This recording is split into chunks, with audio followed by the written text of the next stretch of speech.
Hello everyone, welcome to the course Internet of Things. Today I'm going to talk about how we should set up Pico W and run our programs. So let's start. The setup requirements is that you should have MicroPython firmware, and I will tell you from where you can download it and drag and drop it on your Pico W and how you should do it. The Python 3.9 or newer should be installed on your computer. And maybe you ask that, okay, if we are going to work with MicroPython, why we need Python? Python is needed because today I'm going to introduce you Pico W Go extension that for this extension we need for sure Python, and also to be installed in our computer, and also we need for communicating with our Pico W through some capabilities, that is PySerial, that we connect Pico to our host computer or computer.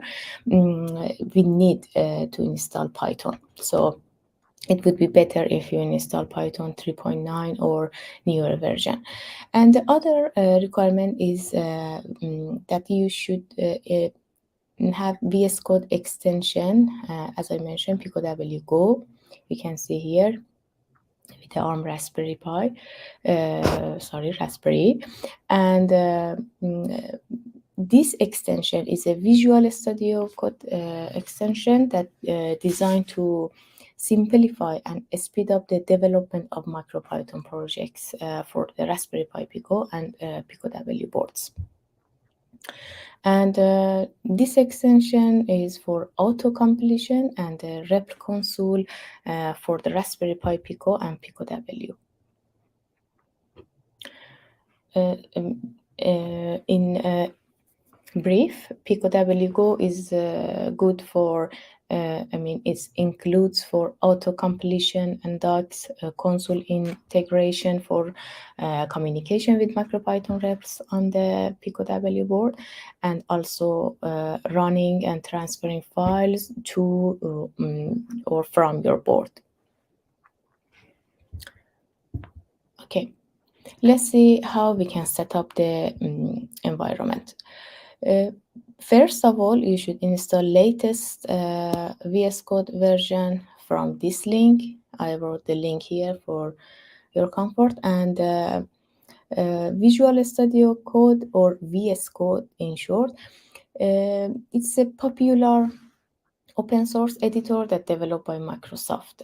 It's the recommended integrated development environment on the Raspberry Pi 4 if you want a graphical interface to edit and debug your code. I said here Raspberry Pi 4 because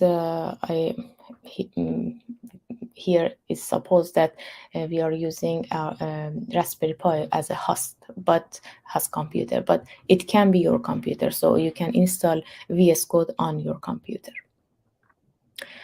And VS Code can be installed in Raspberry Pi OS using the usual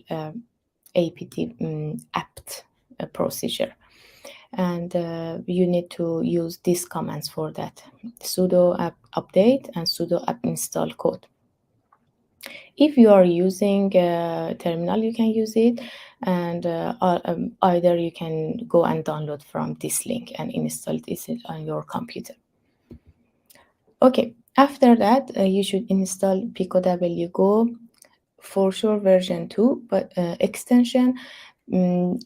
The version 3 also exists, but when I tried on my computer, I come up with some problems that I was downgraded. I was forced to downgrade to the version 2, and then in that case, it worked. So I just mentioned version 2 because of that problem. And you can install it either using the following link from here, from Marketplace, or you can go to the extension tab of VS Code. let me show you here. When you open the VS Code, you will see this black graphical interface. This is a dark mode for sure, but when you come here, you can see there are different options here, and one of them that I make the red line around it, it's the extension. When you click on that, you will come to the extension part, and when you search for the Pico W Go here, you will find this extension, and then you put the you click the install button, and it will install for you the Pico W Go. So this is how you should do after installation of Visual Studio Code. Also, if you are working with on Raspberry Pi,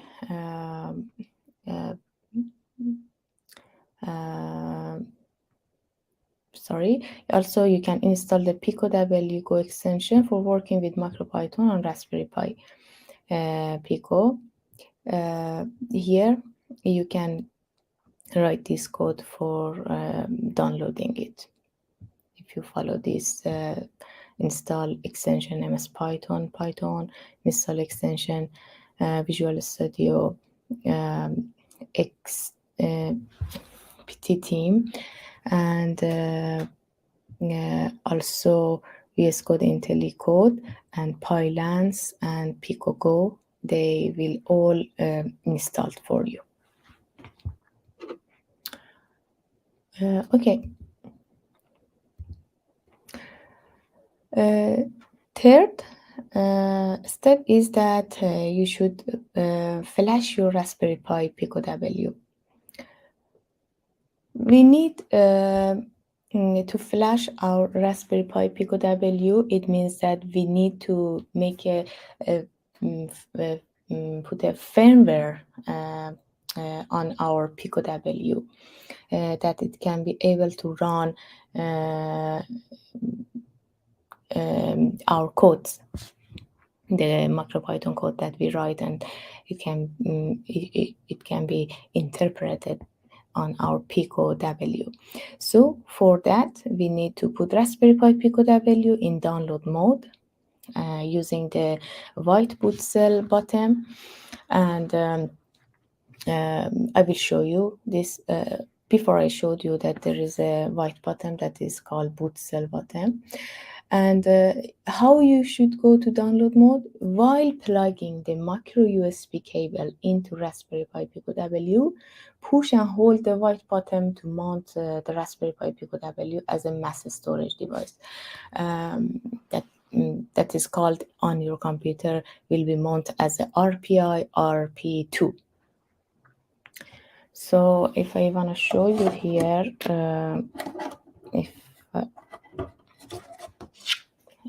sorry.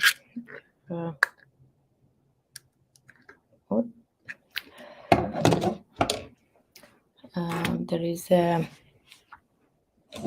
very bad connection.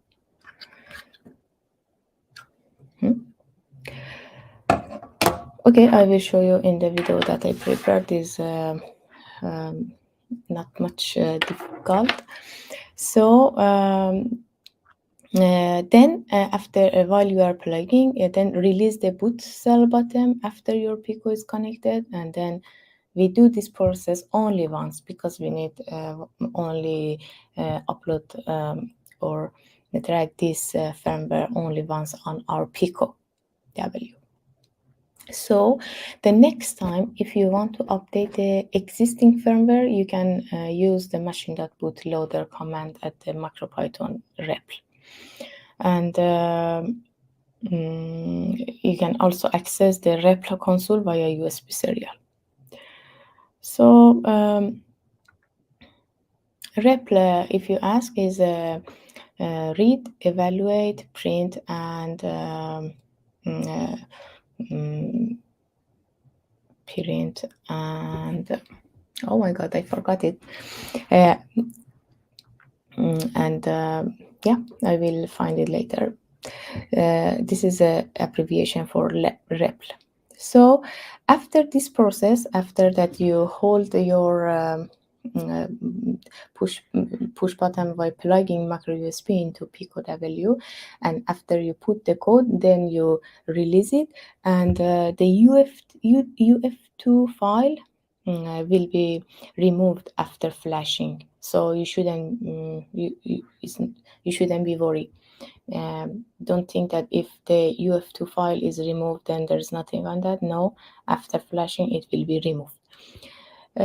So after this step, it's fourth step, and here you should drag and drop the MicroPython UFT file onto the RPI RP2 volume from this link. If you are going to find this file for drag and drop on your Pico, you can find it here. And if you click on that, you will find this file with this name and .uf2 extension file. After that step, your Pico W will reboot, and you are now running MicroPython on your Pico W. Okay. If you got error, maybe your VS Code, if you already had VS Code and didn't follow the link that and get the latest version, maybe after installation of Pico W Go, you get error. So in this case, it's better that you change the version of the VS Code and install the newer version, the latest version. I mean, for example, here before I had the version 1.65, and it was not compatible with the Pico W Go extension. So I got the new version of VS Code that it is 1.77, and I could install the Pico W Go extension easily.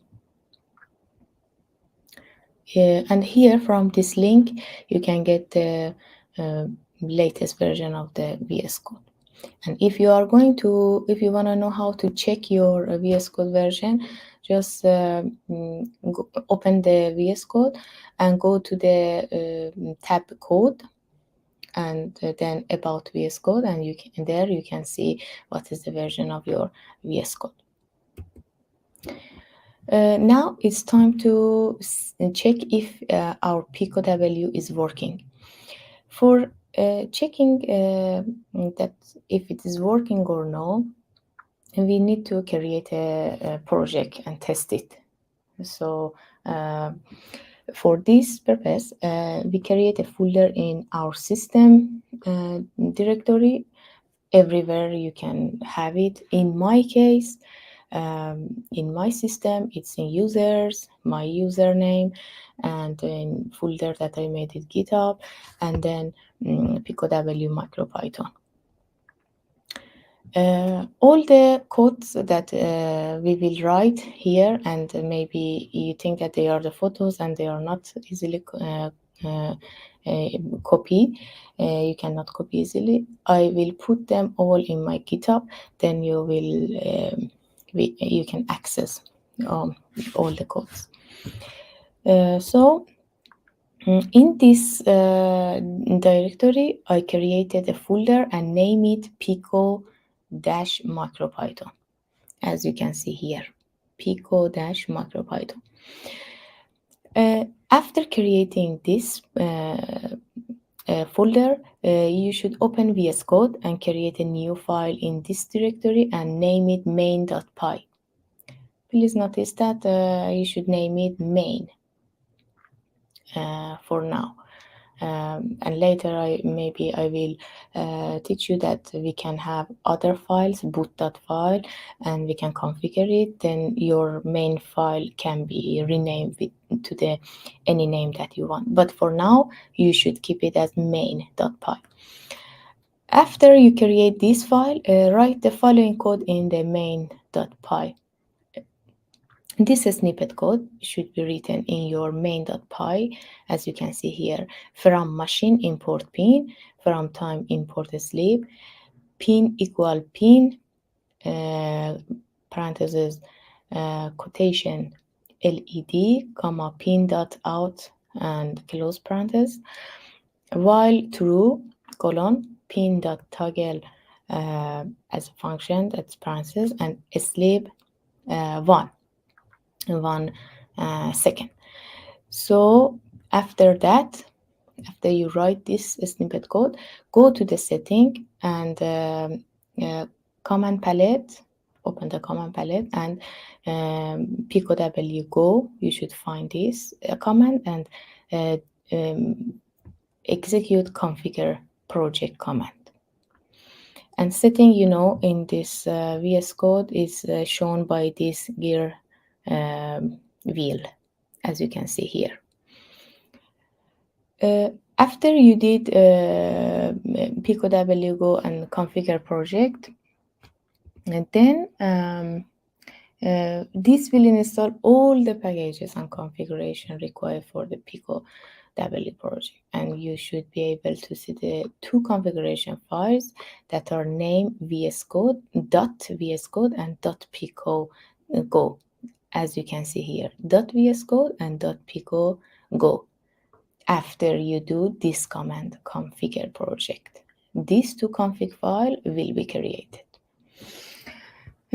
So after that, a configure project, let's see, we need to connect our Pico W with this command that you can access it from command palette.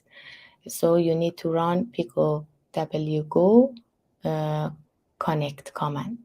It connects your Pico W to your host computer.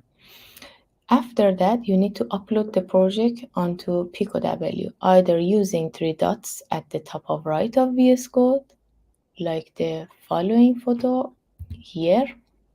If you put the 3 dots here, and you can see here the Pico W go upload command, or you can do it using right click the file and selecting Pico W go and upload project. You can do it both. After you upload your project, then you need to install the PySerial package in the terminal of VS Code using this command pip install PySerial. If you are if you get an error that your system doesn't know what is pip command, then you need to install pip using this is one of the commands that you need to install it. So after installing PySerial, if everything is correct, then the onboard LED on Pico W will blink.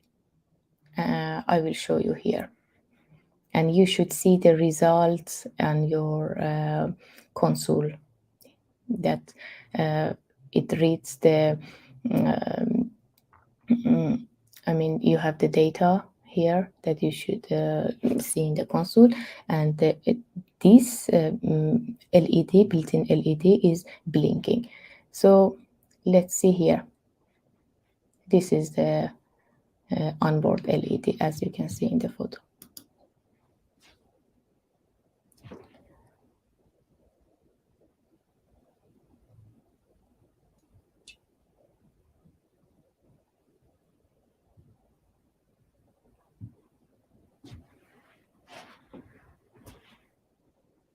Okay, so if everything is okay, then you should see this blinking LED. Fritzing, let's little talk about Fritzing. Fritzing is a free and open source software that used for designing and debugging, and creating electronic circuits. It provides a user-friendly interface for designing circuits and allows users to easily create schematic and design printed circuit boards. like PCBs, and create physical layouts of their circuits. It's often used by like hobbyists and educator and students to prototype and test electronic projects. So also it was developed at the University of Applied Sciences. You can download Fritzing software from here, and after you download it, you can open it and you will see that this is IDE that you have here, and but this photo that I brought here is created by Fritzing.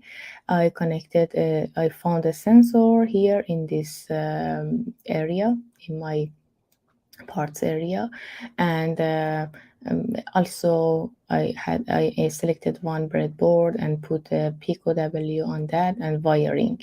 You can see so easily you can do you can have a schematic of your circuit here.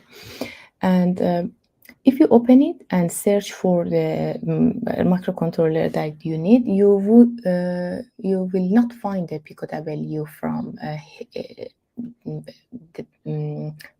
microcontroller parts. So you need to add Pico W library to this Fritzing. So for that, you should download it from this link and add the library to Fritzing. You can add it by double-click the downloaded file, and it will automatically add it to the section My Parts in Fritzing, as I shown here. And then design the circuit using Fritzing. You can create a new sketch and drag and drop Pico W on breadboard, and then drag jumper wires. It's very easy to working with it.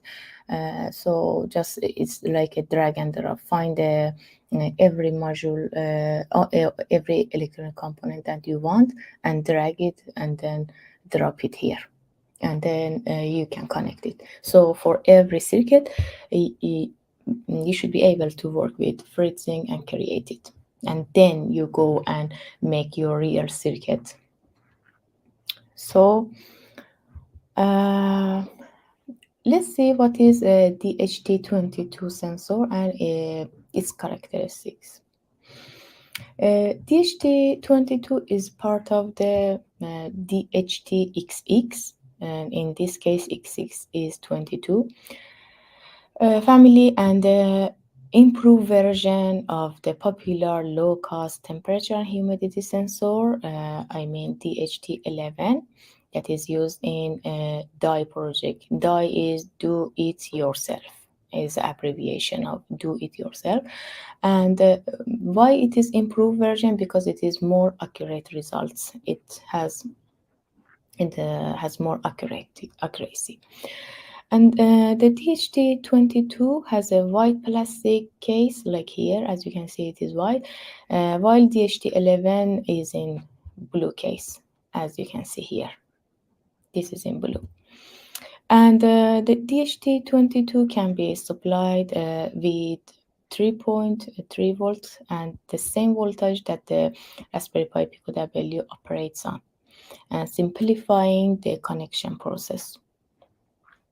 So there are features of DHT22.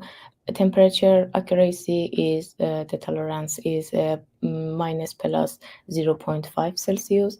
Humidity accuracy is minus plus 2%.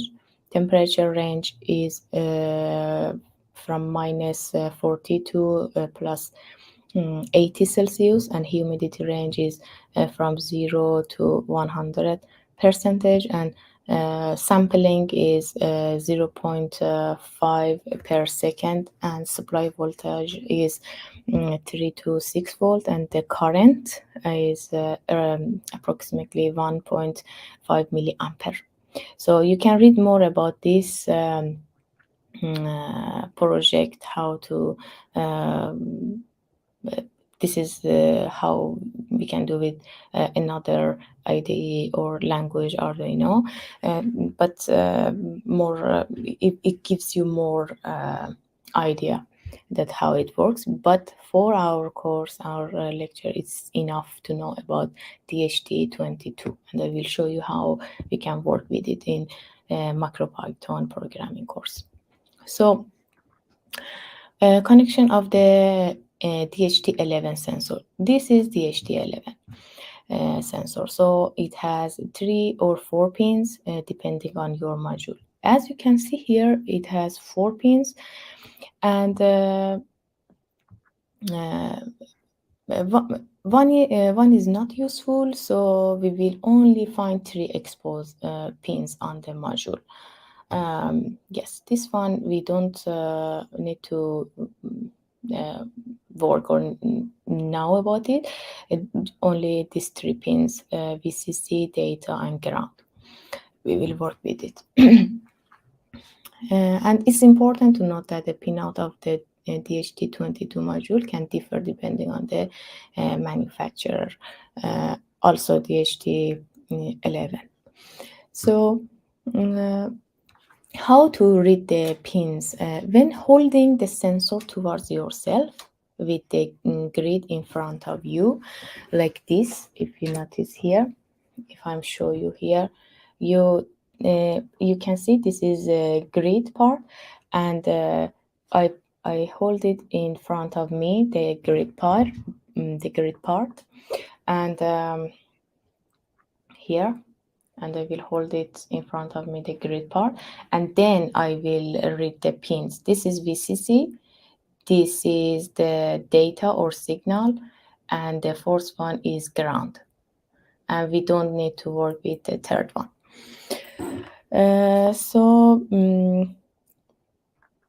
When holding the sensor, then you should read the pins like this. This is how it is connected to the MCU. In this case, MCU is our microcontroller, is our Pico W. So the pin 2, that in this case is here, according to the photo, we call it pin 2 from the left. This is connected to our MCU, and the pin 1, that is VCC, is connected to the voltage, and VCC, and pin 4, that is here, is ground, is connected to the ground.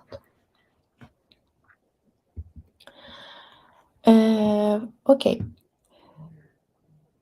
Since this is the last topic of our lecture 2, I mean the topic 6, so I need you do some hands-on, and you need to install the VS Code IDE and set up the RP Pico W microcontroller.